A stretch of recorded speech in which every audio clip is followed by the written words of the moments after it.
Não vejo solução. Eu estudei isso aí para alguns alunos que me consultaram. Não vejo. Eu já orientava antes, porque o Tribunal de Contas, ele tinha uma instrução que permitia a diferença do subsídio do presidente da Câmara, não os demais vereadores, só limitava aos demais vereadores, a diferença dele não limitava. Mas o nosso TJ já vinha há um bom tempo proibindo isso e mandando devolver. Então, onde eu podia, onde eu alcançava, eu dizia, olha, não cumpram a instrução aqui. O limite do subsídio do presidente também obedece àqueles 8 limites lá, do artigo 29, 5%, 70%, deputado estadual, tudo. E não vejo reversão, ali eu vejo devolução antes de finalizar o ano. Pode até parcelar, eu já até sugeri. Autoriza parcelar lá de forma que não impacte tão alto, mas não joga um parcelamento muito longe não aí, porque senão também fica meio, sei lá, 6 vezes, 8 vezes aí, eu acho que seria razoável.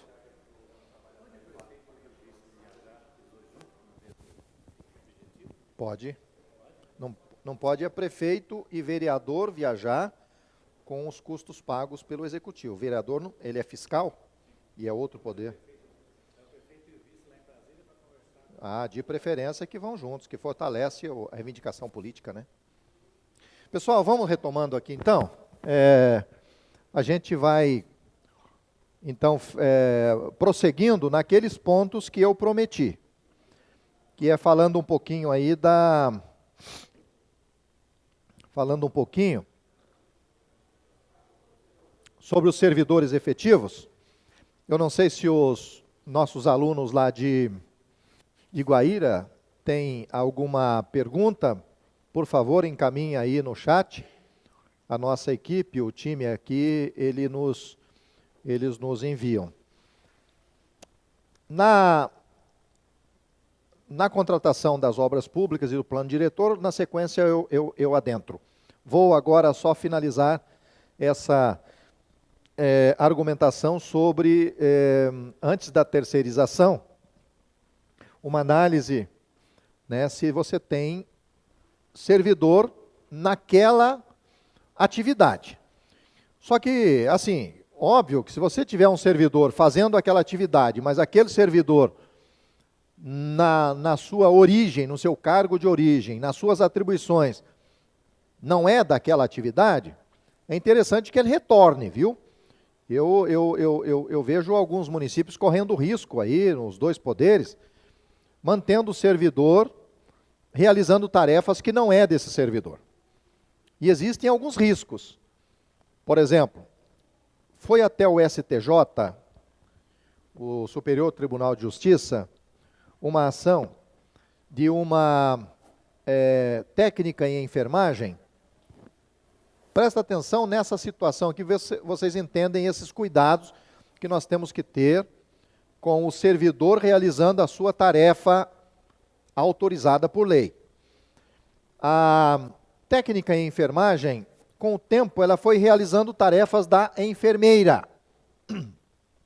Estou me referindo aqui no feminino, porque era, de fato, 2 mulheres, 2 servidoras. E a técnica de enfermagem, me parece, né, que meu pai tinha razão lá no passado, quando ele dizia que o mau uso do cachimbo entorta o lado da boca. Tem umas coisas que você vê que a pessoa tem uma razão qualquer. Tem pessoas que desgastam os dentes mais de um lado, é porque aprendeu a mastigar só daquele lado ali. E na vida, em tudo, a gente vai pegando certas manias, certos costumes e pendendo.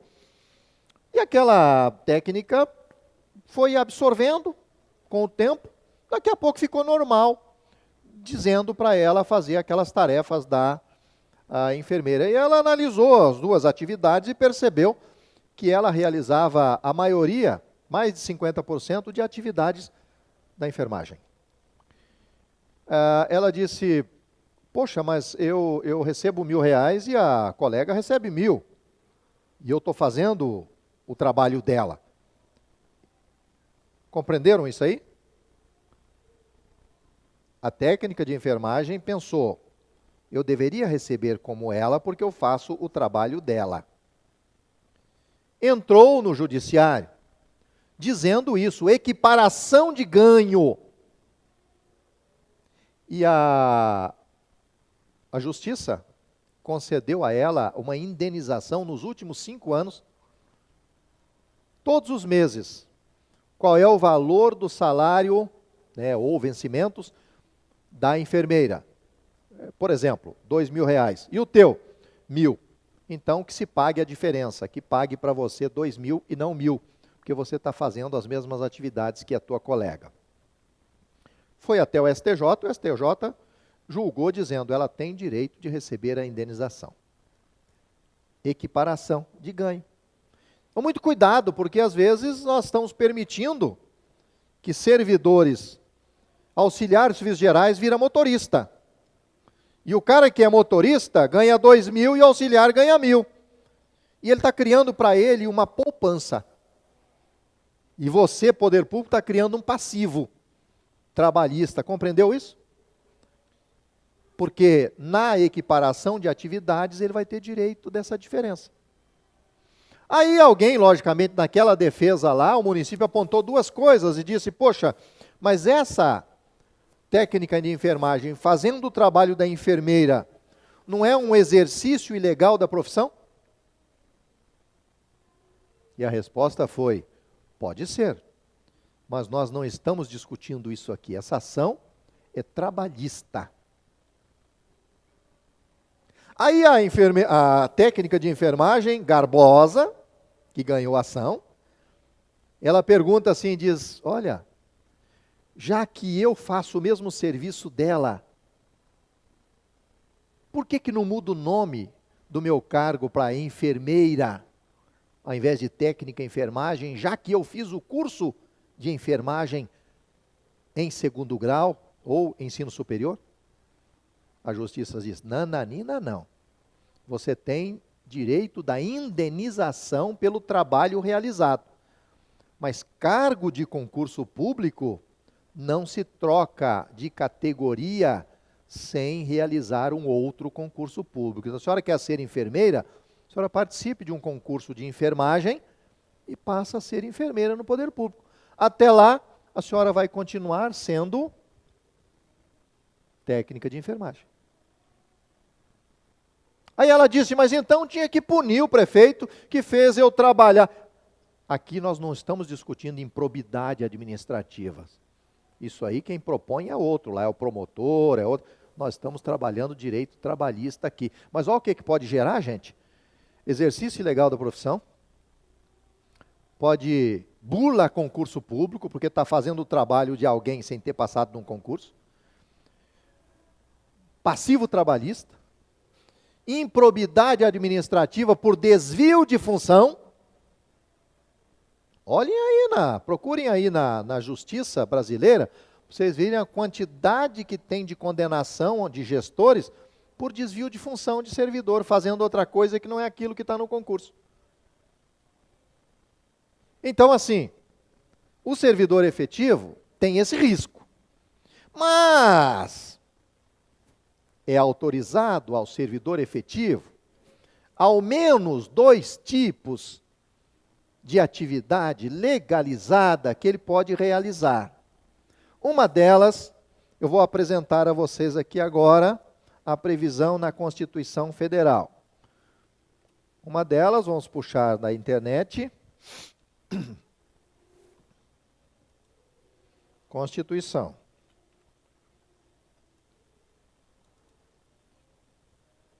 A gente vai diretamente ao ponto, na nossa Carta Maior do país. Vamos aqui no artigo 37, de novo, já citei ele algumas vezes. Vamos verificar aqui, artigo 37. Olha o inciso 5, o que é que diz? Aqui é o primeiro momento que permite que um servidor de carreira, um efetivo, realize uma outra atribuição que não seja aquela do seu concurso. E está na Constituição. Olha o que a Constituição diz, que você pode pegar um servidor efetivo e dar a ele uma função de confiança. O gestor baixa uma portaria lá e dá uma função de confiança para o servidor efetivo. Olha lá, função de confiança, exclusivamente servidor ocupante de cargo efetivo. Função de confiança. O que ele vai fazer? Ele é um auxiliar administrativo, técnico administrativo, assistente administrativo, por exemplo. Vai fazer serviço administrativo? Não. Ele é um médico, vai fazer serviço de médico? Não. Ele é um advogado, vai fazer serviço de advogado? Não. Ele é um professor? Ele é um motorista? É um dentista? Não. Ele não vai fazer a tarefa do concurso dele, mas está autorizado na Constituição ele fazer isso aqui, ó. Direção, chefia e assessoramento. O gestor pode designar ele para uma função de confiança. Direção, chefia e assessoramento. Ainda vai receber uma gratificação, que geralmente se chama de FG nos municípios.